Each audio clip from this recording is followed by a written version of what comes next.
Karena janji Allah di surat Az-Zukhruf ayat 36 kalau saya tidak salah. Wa may ya'shu an zikrir rahman nuqayyid lahu syaitan. Siapa yang los dari berzikir, maka setan akan langsung menguasainya. Nah, zikir itu umum apa saja.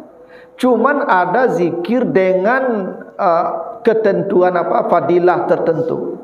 Ada keuntungannya selain pahala, selain surga. Ada seperti ini, ada zikir yang menambah kekuatan badan. Bacanya ada tempatnya, ada waktunya, ada jumlahnya. Selama ada dalil, silakan memilih mana yang Bapak Ibu bisa. Pilihlah. Tapi intinya yang saya sampaikan jelas, ya kan, tinggal diamalkan saja. Ya kan, tinggal Bapak Ibu ya memaksimalkan ya, kesempatan waktu untuk yang 3 ini. Istighfar, la haula wala quwata illa billah, dan zikir Fatimah tadi sebelum tidur. Insyaallah Bapak Ibu akan ditambah kekuatan fisiknya oleh Allah. Tentu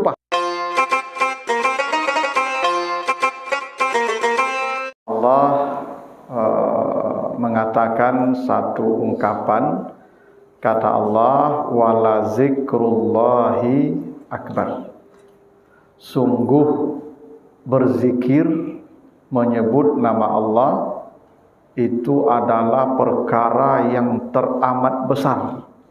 Kata Allah begitu ya. Wala zikrullahi akbar. Sungguh berzikir atau menyebut nama Allah itu sesuatu yang teramat besar, akbar.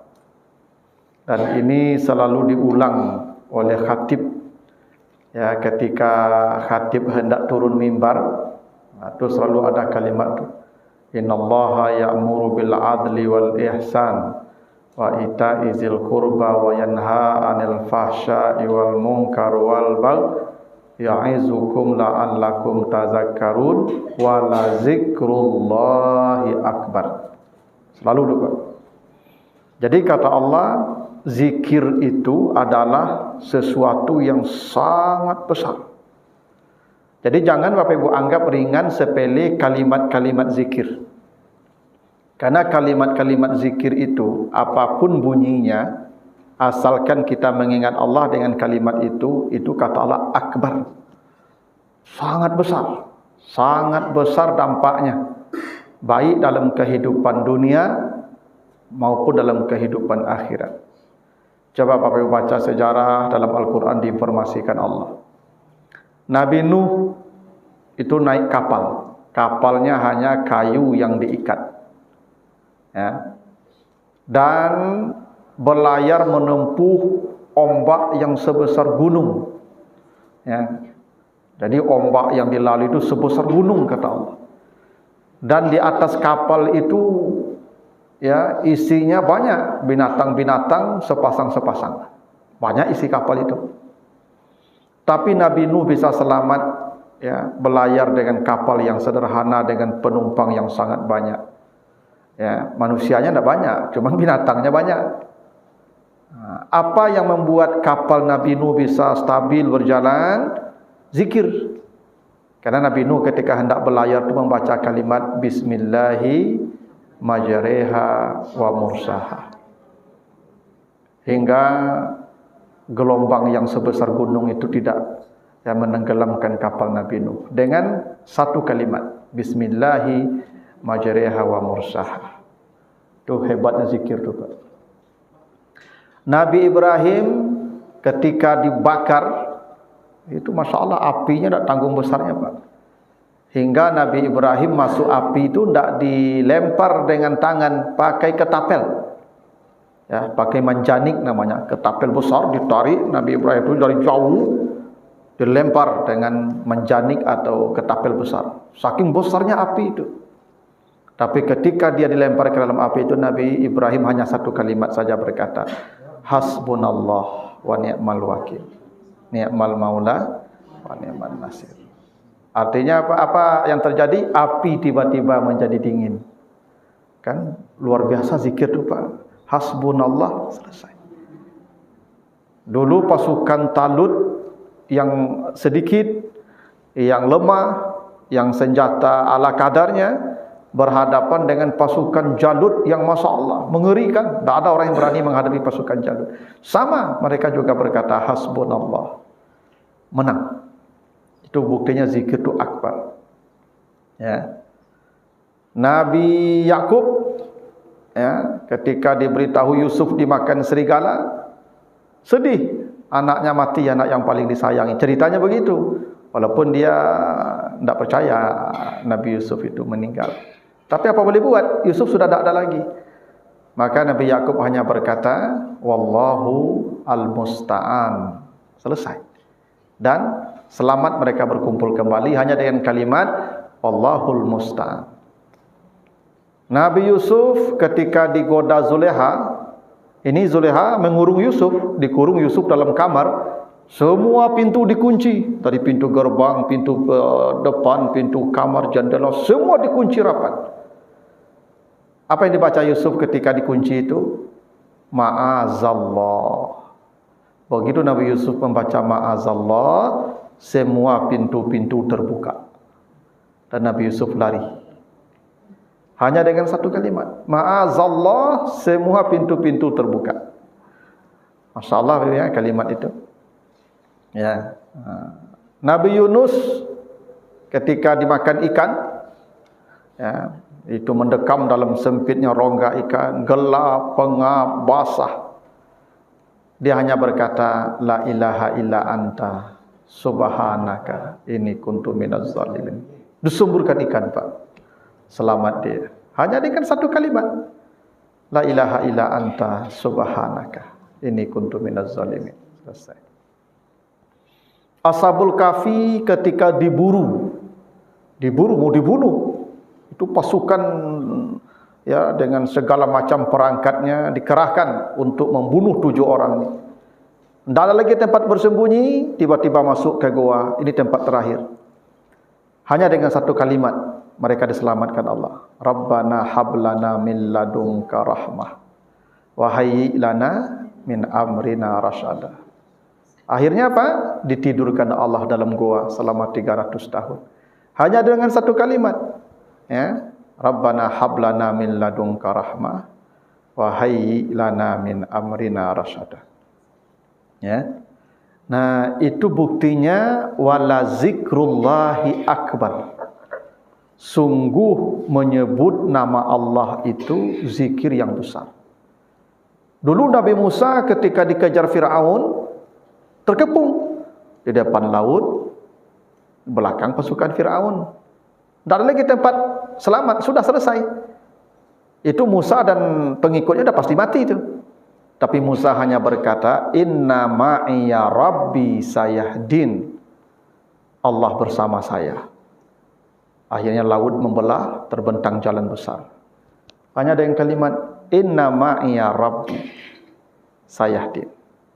Masya Allah Ibu ya, hebatnya zikir itu ya.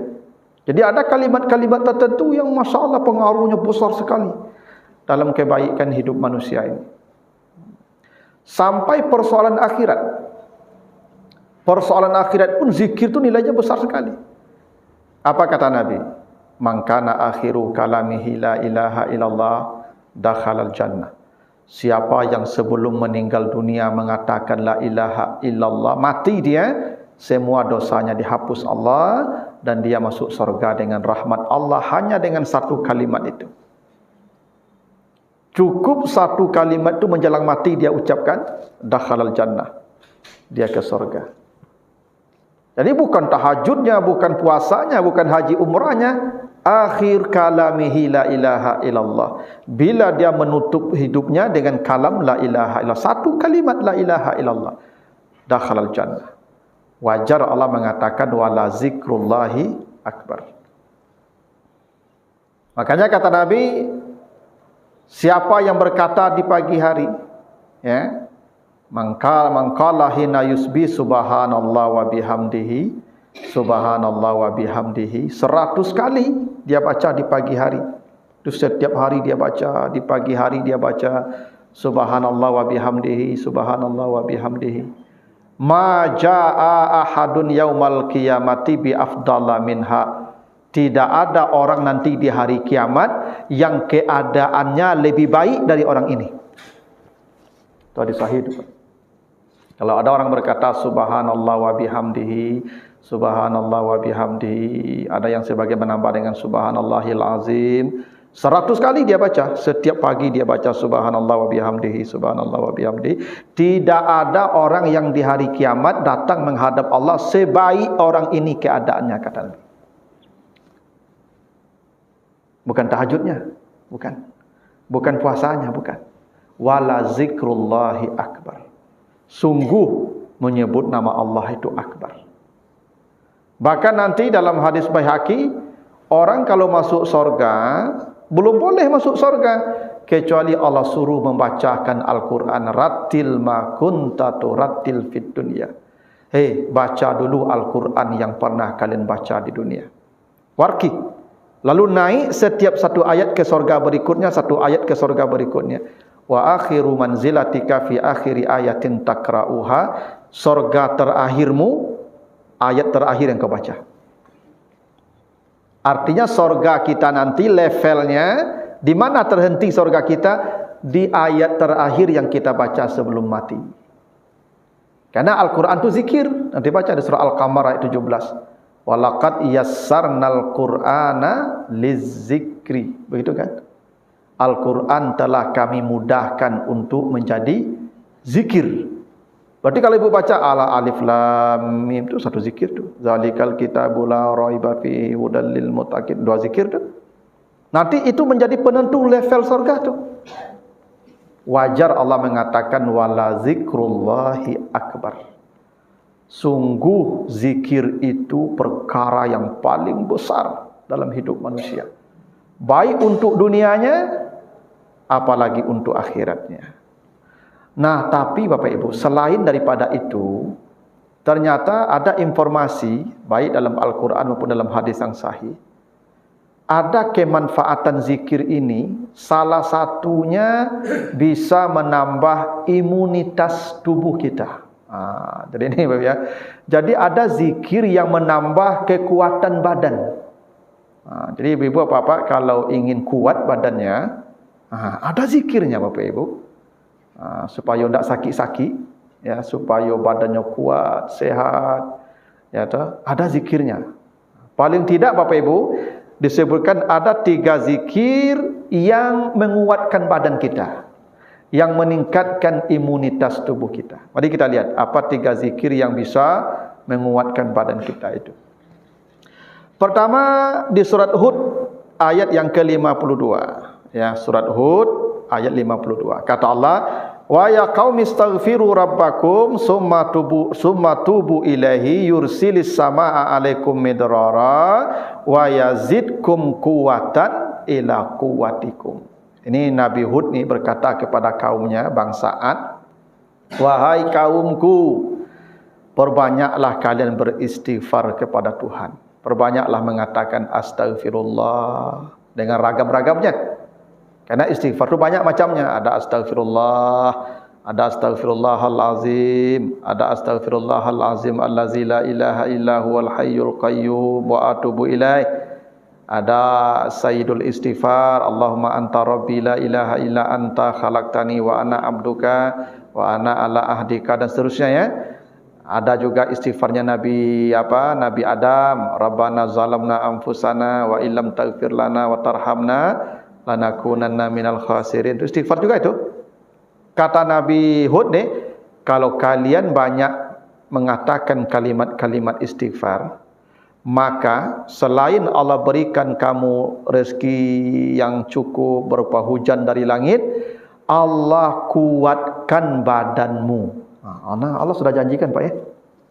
Bila kamu banyak istighfar, maka kata Allah, badanmu akan dikuatkan oleh Allah. Wa yazidkum quwwatan ila quwwatikum. Jadi istighfar itu kata Allah menguatkan badan. Itu makanya umat Nabi Hud ini, bangsa Adi, kuat-kuat badannya. Kata Allah di surah Al-Fajr ya, alam tara kaifa fa'ala rabbuka bi'ad iramazatil imad allati lam yukhlaq misluha fil bilad. Jadi bangsa Ad itu bangsa pertama yang membangun gedung-gedung pencakar langit dari batu-batu besar yang dipecah. Yang belum pernah ada satu bangsa pun pernah membuat gedung-gedung sebesar, setinggi gedung-gedung yang dibikin oleh bangsa. Kenapa? Karena badannya kuat-kuat. Kuat. Jadi istighfar ni Bapak Ibu, kalau banyak istighfar, itu insya Allah badannya sehat. Orang yang banyak istighfar itu badannya kuat, penyakit kurang. Nah gini Bapak Ibu, apa hubungannya istighfar dengan sehat, dengan kekuatan badan? Ya. Istighfar itu artinya Bapak Ibu minta ampun ya. Bapak Ibu tolong ya Allah, dosa-dosa saya ditutupi ya, atau dijauhkan dari saya, dari orang-orang sekitar saya. Nah, karena dosa itu Bapak Ibu dalam hadis riwayat Ahmad, Nabi ditanya, "Ya Rasulullah, apa itu dosa?" Dosa itu apa? Kata Nabi, "Mahaka fi sadri." Dosa itu yang membuat hatimu gelisah. Nah, itu sifat dosa Bapak Ibu ya. Dosa itu membuat hati kita tidak tenang, gelisah. Jadi kalau Bapak Ibu gelisah, tidak tenang, pasti sedang banyak dosa, pasti. Pasti. Karena sifat dosa itu membuat hati tidak tenang. Itu sifat dosa. Makin banyak dosa kita, makin gelisah. Percayalah. Cobalah Bapak Ibu. Kalau jurang saya berdosa. Ibu kalau bercakap japak di rumah, cakap japak. Dia melaluk ibu. Tak kan? Ibu berdosa tu. Oh tak Ustaz, dia bercakap karu je lalu Ustaz. Artilah pada hati ibu nama tu. Ya, biasanya orang kalau buat salah ke ibu, nya tak mau lalu atau apa. Gelisah. Kalau sifat dosa tu begitu gelisah. Ya. Itu kenapa kalau Bapak Ibu berbuat amal saleh itu tenang tu. Tenang tu.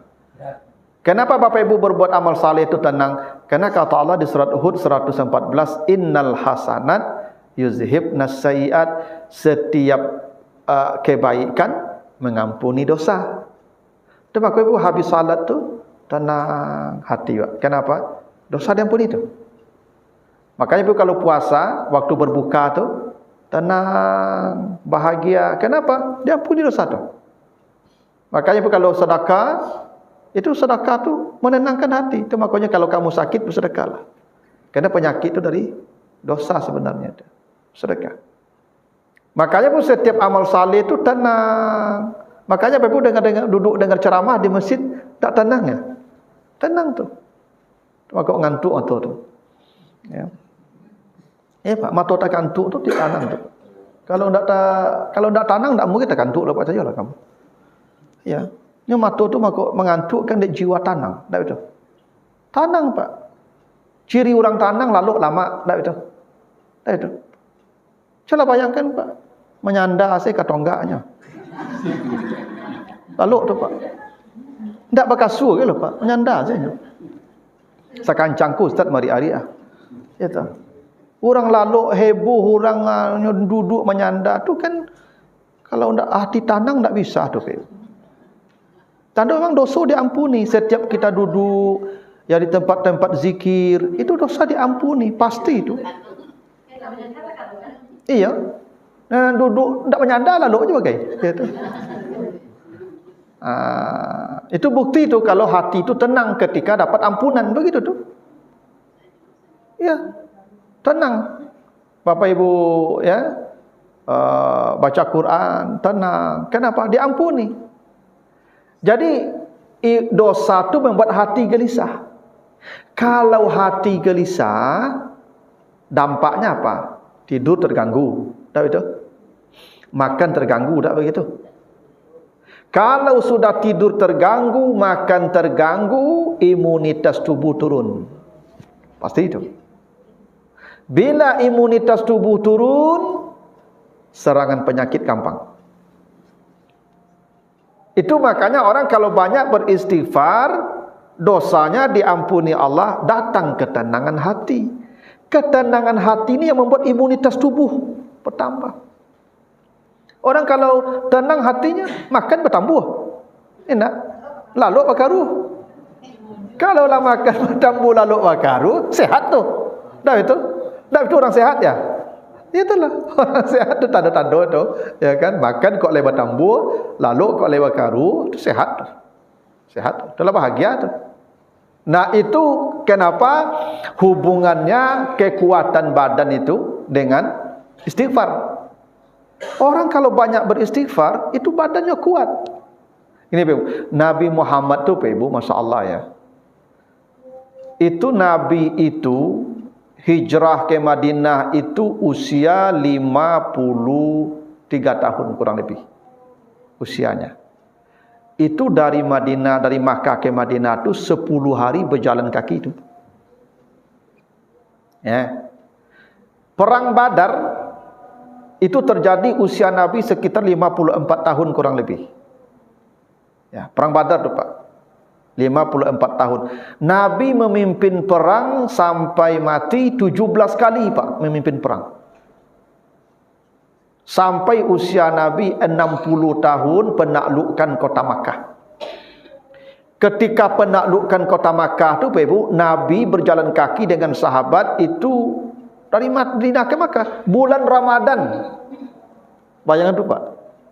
Penaklukkan kota Makkah tu bulan Ramadan tu Pak. Sedang berpuasa Nabi tu Pak.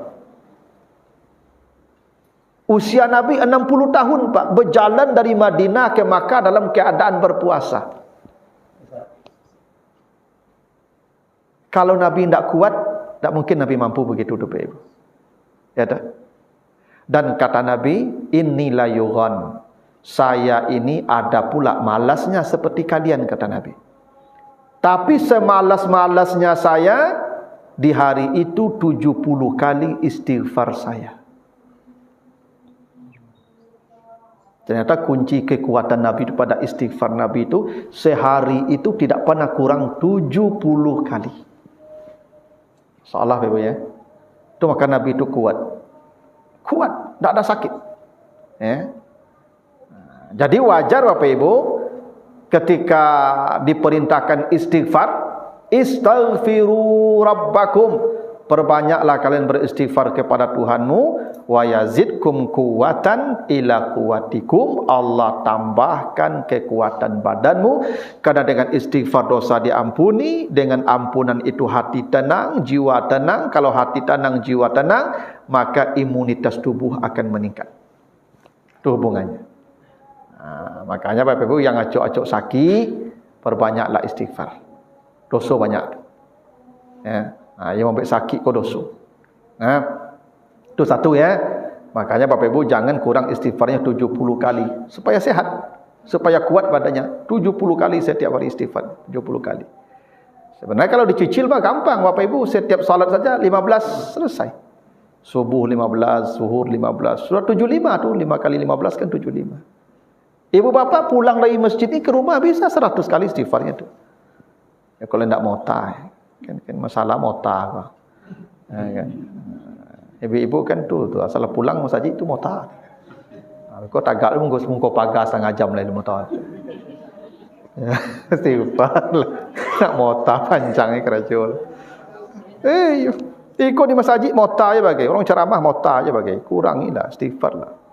Itu. Lagi mula 50, mula 60 kau je motah otak je. Itu. Nah, itu pertama ya, istighfar. Yang kedua, zikir yang menguatkan badan itu, la haula wala quwata illa billah. Itu zikir yang menguatkan badan. Kenapa begini Pak Ibu ya? Ada satu riwayat. Kenapa la haula wala quwata illa itu menguatkan badan itu, ada hadis sahih. Jadi Allah menciptakan makhluk yang paling besar namanya Arasy. Disebut kalau di surah At-Taubah ayat 129 kan, wa huwa rabbul arsyil azim. Jadi ada ciptaan Allah, makhluk Allah namanya Arasy, dan itu Allah bersemayam di sana. Summastawa alal arasy. Allah bersemayam di Arasy. Arasy itu makhluk yang paling besar dari semua ciptaan Allah. Maka diberi sifat arsyil azim. aras yang paling besar. Bagaimana besaran aras? Ini ya dalam hadis dari Abu Dzar ya. Diceritakan mal kursi fil arsi illa kahalkatin min hadidin ulqiyat baina zahrai qalatin minal ardi. Jadi ceritanya begini, ya. Arash itu tempat Allah bersemayam, itu istana Allah. Walaupun Allah tidak bertempat, tapi Allah sebut begitu. Jangan bayangkan Allah duduk-duduk seperti kita, tidak. Tapi disitulah Allah bersemayam. Al-Quran informasinya begitu. Di Arash itu ada kursi namanya. Wasi'a kursiyuhus samawati wal ard. Jadi di Aras itu ada kursi Allah. Makanya kursiyuhu, kursinya. Jadi ada kursi Allah di Aras. Kursi Allah itu di Aras. Kata Nabi, itu langit dan bumi dan semua semesta ini dikumpulkan jadi satu, diletakkan di kursi Allah, maka seperti satu cincin besi diletakkan di padang pasir yang luas. Ini alam semesta nih, langit dan bumi. Itu makanya wasi'a kursiyuhus samawati wal ard. Langit dan bumi bara gadangnya, Pak. Berapa besarnya nih alam semesta ini, tidak bisa dibayangkan besarnya langit dan bumi. Langit ini, Pak, itu 7 lapis. Jarak dari satu lapis ke lapis kedua itu 1000 tahun perjalanan.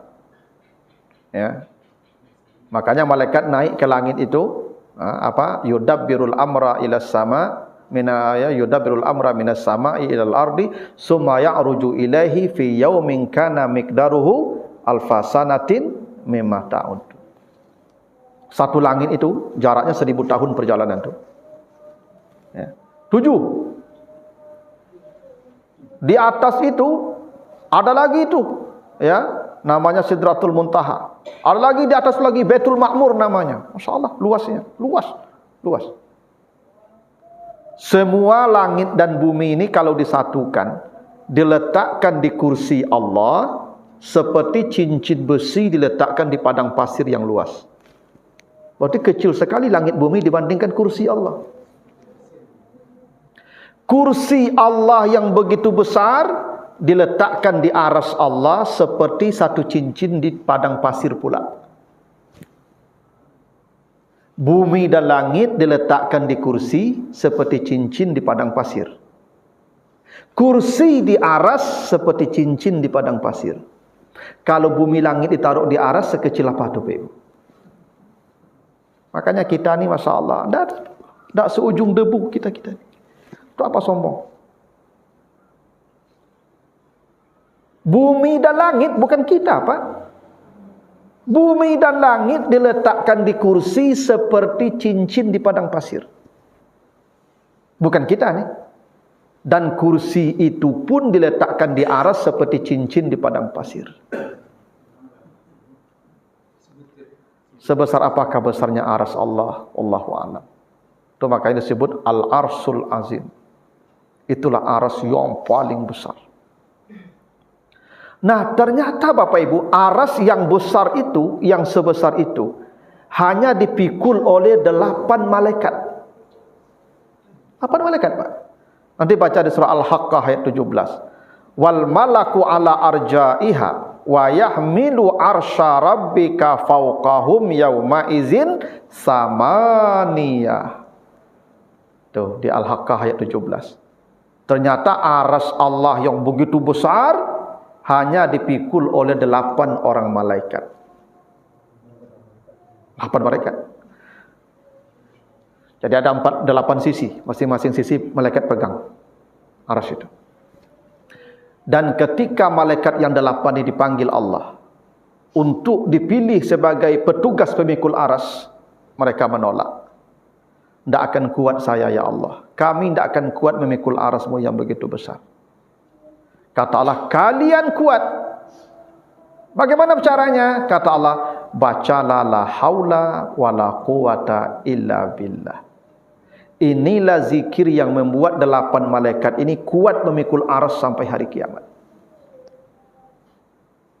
Hanya dengan kalimat la haula wala quwata illa billah, itu malaikat yang 8 tadi kuat memikul arsy. Itu hadis sahih begitu. Jadi la haula wala quwata illa billah ini menambah kekuatan bukan hanya manusia, hingga kekuatan para malaikat.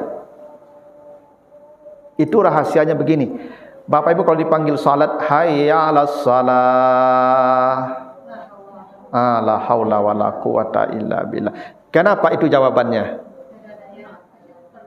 Karena Bapak Ibu mendatangi panggilan azan, datang ke masjid itu bukan amal ringan, itu perkara yang berat.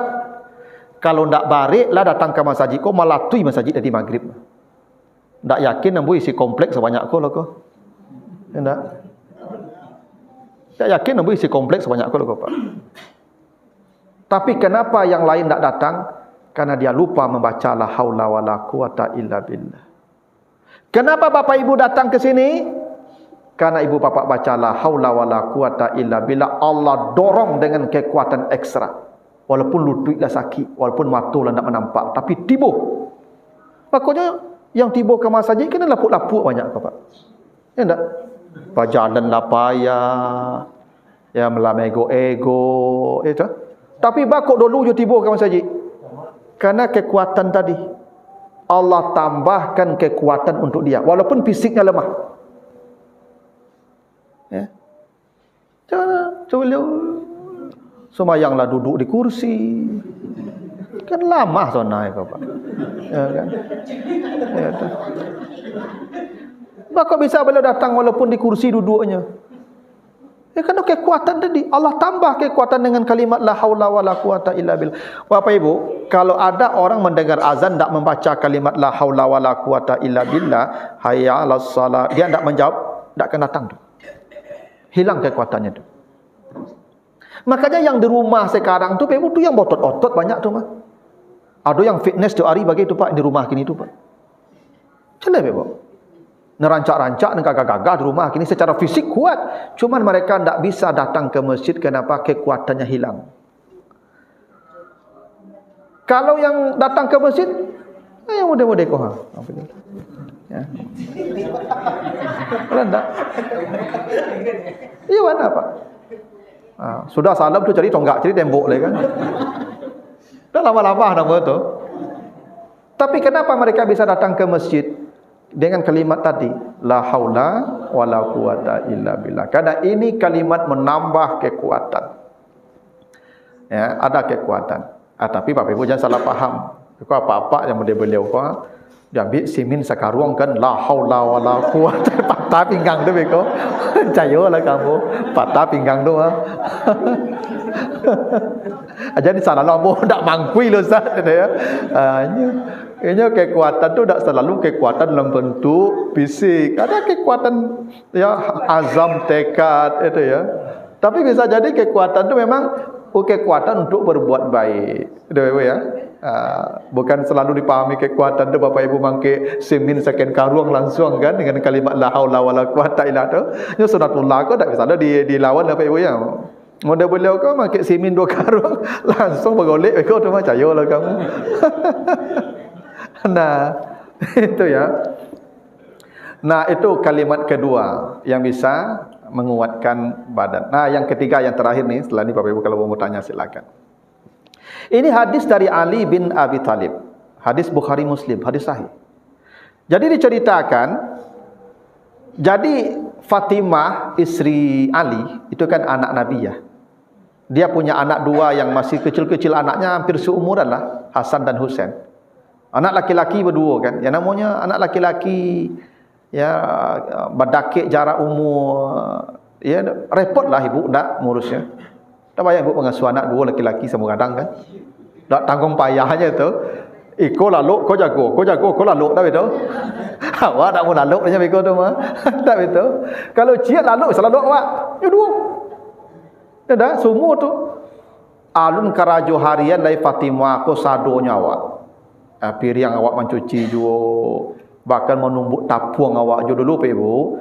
Gandum itu digiling, ada batu penggilingan tu Pak Ibu. Dulu yo jawi, yo kabau, yo keledai tu. Iko jo tangan surang. Sehingga tangan Fatimah kola kasar. Barik pekerjaan Fatimah tu. Barik. Kalau dulu orang kan padi bertumbuk je langsung nak. Macam itulah zaman sisuk tu Pak. Tumbuk surang. Tak ada heler zaman dulu Pak. Tak ada heler lah. Baik langsung awak tumbuk tu. Tu.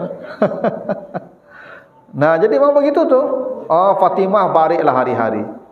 Mengaluhlah Fatimah ko lati anak dikasuh dua, keraju rumah tatap ju hari-hari lelah. Mengadulah ke suami Ali leh.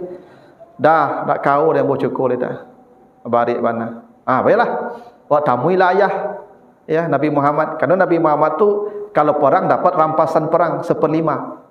Ya, ada namanya ghanimah. Ya. Nabi dapat 1/5 dan biasanya kalau perang itu ada budak-budak. Jadi yang kalah jadi budak. Nabi dapat budak. Budak ni bukan untuk dipekerjakan seperti binatang. Oleh Nabi dijual, lalu hasil penjualannya dipakai untuk orang-orang miskin. Itu biasanya Nabi begitu tuh. Jadi Nabi kalau dapat budak tu dijual nanti, lalu kemudian hasil penjualannya untuk orang-orang miskin. Nah, kata Ali, minta lagak cie budak ke ayah engkau. Nabi kebetulan sedang ada budak. Datanglah Fatimah dengan Ali, ayahanda ambo barik bana hari-hari, anak ambo urus, ya keraju rumah ambo urus, latih ambo hari-hari. Bisa ndak ambo minta pembantu kat seorang lagi ambo budak ayah kat cie untuk membantu ambo keraju di rumah. Kata Fatimah. Apa jawaban Nabi kepada Fatimah dan Ali? Ala adullukuma ala ma huwa khairul lakuma min khadimin. Iza awaituma ila firashikuma au akhaztuma madaji'akuma fakabbira salasan wa salasin wa sabbiha salasan wa salasin wahmada salasan wa salasin fahaza khairun lakuma min khadimin. Kata Nabi, mau ndak engkau saya tunjukkan satu kalimat yang jauh lebih baik dari pembantu manapun yang kau inginkan. Ini kalimat ini lebih baik dari pembantu manapun. Kan tujuan pembantu apa? Meringankan beban kan? Supaya kita bisa menyelesaikan pekerjaan dengan lebih ringan. Kata Nabi, ini kalimat lebih baik dari pembantu. Artinya pekerjaanmu bisa terasa lebih ringan, lebih mudah dan engkau bisa lebih kuat menjalani hari-harimu. Ya. Yalah. Apa kalimatnya kata Nabi? Bila kalian sudah berada di atas tempat tidur, artinya sudah berbaring di atas tempat tidur, mau tidur nih malam, maka bacalah Allahu Akbar 33 kali. Bacalah Subhanallah 33 kali dan bacalah Alhamdulillah 33 kali. Dipastikan engkau akan mendapatkan kekuatan untuk bekerja di esok hari. Ini zikir yang perlu dibaca setiap tidur. Subhanallah, Subhanallah, Subhanallah 33 ya. Alhamdulillah, Alhamdulillah, Alhamdulillah 33. Allahu Akbar, Allahu Akbar, Allahu Akbar 33. Bapak Ibu rasakan di pagi hari. Kata Nabi, ini lebih baik dari pembantu manapun. Dan faktanya memang Fatimah sejak hari itu selalu membacanya di malam hari dan tidak pernah lagi merasakan berat melakukan aktivitas di siang hari. Jadi ibu kok mengasuh cucu tangka, baca kok tiap malam, ya kan? Ya tu caranya tu. Ibu kan kena mengasuh cucu kau mana tangka, dan cucu kau disuruh lalu, ibu tambah kekuatan ibu, ya tu. Dan cucuku diberangi, ibu bisa lebih kuat dengan zikir ini. Ya, dengan zikir ini karena Bapak Ibu kan tadi zikir itu menenangkan hati. Kalau hati tenang, imunitas bertambah, kekuatan bertambah. Itu rahasianya begitu tuh. Makanya orang ini Bapak Ibu, coba Bapak Ibu rasakan nanti. Ibu Bapak setiap mau tidur baca kalimat ini, itu tidurnya tuh pulas. Makanya Bapak Ibu kalau nak mau tidur malam hari, baca ini. Subhanallah 33 kali, Alhamdulillah, Allahu Akbar. Itu tidurnya itu akan tenang. Dan kalau tidurnya pulas, tenang, bangun hari kuat, bangun pagi hari kuat. Nyo awak lama jago pagi ibu, lalu malam tak full. Dah itu. Kalau malam lalu ibu dak bapak dak full, beku pagi angek-angek badan tu. Nah supaya tidurnya full, kau baca apa? Ya. Subhanallah, alhamdulillah, Allahu akbar. Tu hadis sahih tu. Dan Fatimah selalu membaca ini setiap hari. Nah, jadi Bapak Ibu kalau kurang kuat rasanya, agak lamah banyak penyakit, tu zikir-zikir tu astaghfirullah, apa banyak, la haula wala quwata illa billah, apa banyak, dan menjelang tidur tadi. Ini menjelang tidur ya, yang ini nih. Yang ini setelah berbaring di atas tempat tidur. Apalagi kalau Bapak Ibu berwuduk dulu sebelum baca ini. Lebih hebat lagi. Karena wuduk itu akan menghilangkan pengaruh-pengaruh syaitan. Ya, Bapak Ibu kalau berwuduk itu di malam hari pengaruh syaitan itu hilang. Ya. Itu makanya kata Nabi, iza awaita ila firashika falyatawadda wudu'aka lis-shalah. Bila engkau sudah beranjak ke tempat tidurmu, sebelum beranjak itu maka berwuduklah seperti engkau hendak salat.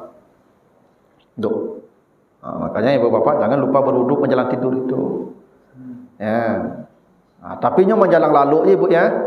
Kadang lah tua-tua kan, kadang lalu agak lama tu pengantui. Ya nak. Beku lah sudah wuduk lah bergolek-golek lalu malah tekan tui ibu. Tu pai wuduk cik lah. Dah wuduk beku bergolek dah tekan tui balik. Wuduk lah cik. Mati dia wuduk ibu pagi beku dak jadi lalu beku. Di lalu lah. Kau dak apa berang lagi di luar saya kau lalu lah. Jadi kau lalu mana mau lalu atau di kau lah. Ya Pak. Ibu kalau laba wuduk, laba golek, baca tadi subhanallah, alhamdulillah, Allahu akbar, tidur. Oh kalau pun lamun lalu lah ibu kau tak kantui, jadi duduk lah. Tidur. Kalau wuduk kantui. Beko mati di wuduk beko sampai pagi beko akan jadi lalu lah. Ini kalau engkau sama iza awaita ila firashika. Jadi menjelang tidur banyak ya yang diperintahkan Nabi. Satu berwuduk dulu, yang kedua baca ayat kursi. Itu juga hadis sahih Bukhari, iza awaita ila firashika faqra ayatal kursi. Bila engkau sudah berada di tempat tidurmu, baca ayat kursi. Kalau engkau baca ayat kursi, la yaqrabannaka syaitan hatta tusbih, para setan pun tak akan berani mendekat kepadamu. Nyo yang mengganggu tidur kau setan Ibu. Ibu apa kalau mimpi buruk, terus diganggu setan tu. Diganggu setan. Karena setan itu dia ingin kita tidurnya maksimal. Karena orang kalau maksimal tidurnya bangun subuh bisa cepat. Itu. Makanya itu amalnya tuh, ya, duduk, baca ayat kursi, menjelang tidur, lalu baca zikir Fatimah ini. Ya, zikir Fatimah supaya di pagi hari kata Nabi engkau dengan kekuatan full bangunnya. Subhanallah 33 kali, alhamdulillah 33 kali. Allahu Akbar 33 kali. Zikir itu umum ya. Nanti Bapak baca surat Fatir ayat yang ke-10. Ya, surat 35 ayat yang ke-10. Ilaihi yas'adu al-kalimut thayyib wal amalus salih yarfa'uhu. Semua kalimat-kalimat yang baik itu naik kepada Allah dan akan mengangkat orang itu kepada Allah. Jadi Allah menyebutnya al-kalimut thayyib, kalimat yang baik. Dan itu banyak. Ada Allahu Akbar, ada Subhanallah, ada Alhamdulillah, ada Bismillah, ada la haula wala quwata illa billah. Ya, ada la apa lagi ya, innalillah, ada Allah, ada muasubah, ada apa? A'udzubillah, ada astaghfirullah. Itu semuanya al-kalimut thayyib. Dan bacalah sesuka hati mana yang bisa. Tapi ada zikir-zikir tertentu dibaca di waktu tertentu dengan fadilah tertentu dalam jumlah tertentu. Tentu berdasarkan pada hadis-hadis yang sahih. Misalnya subhanallah wa bihamdihi dibacanya di pagi hari dan 100 kali. Berarti kan ada ketentuannya Pak. Ya. Sayyidul istighfar baca pagi, baca sore sekali. Dah begitu. Subhanallah, alhamdulillah, Allahu Akbar baca 100 kali, 33 masing-masingnya. Menjelang tidur ada, setiap selesai salat ada. Astagfirullah habis salat, astagfirullahalazim, allazi la ilaha illa huwal hayyul qayyum. Banyak tu. Nah, Bapak Ibu kalau ingin berzikir jangan bentuk yang umum, pokoknya semua kalimat thayyibah. Apapun yang Bapak Ibu suka. Subhanallah walhamdulillah wala ilaha illallah wallahu akbar. Sama semua. Semuanya al-kalimut thayyib. Makanya tidak boleh lidah kita lost dari zikir. Karena janji Allah di surat Az-Zukhruf ayat 36 kalau saya tidak salah. Wa may ya'shu an zikrir rahman nuqayyid lahu syaitan. Siapa yang lost dari berzikir, maka setan akan langsung menguasainya. Nah, zikir itu umum apa saja. Cuman ada zikir dengan ketentuan fadilah tertentu. Ada keuntungannya selain pahala, selain surga. Ada seperti ini, ada zikir yang menambah kekuatan badan. Bacanya ada tempatnya, ada waktunya, ada jumlahnya. Selama ada dalil, silakan memilih mana yang Bapak Ibu bisa. Pilihlah. Mana bisa? Ada saya punya jamaah, beliau senang dengan la haula wala quwata illa billah. Masalah Pak Ibu ya. Saya cerita beliau sedikit. Beliau itu Pak Ibu, itu dirawat di rumah sakit di usia 80 tahun Pak Ibu. Ada di paru beliau itu Pak semacam virus. Itu dokter sudah mengatakan tidak ada harapan. Tidak ada harapan hidup. Karena virusnya makin hari makin Pak, makin menjalar di paru beliau itu.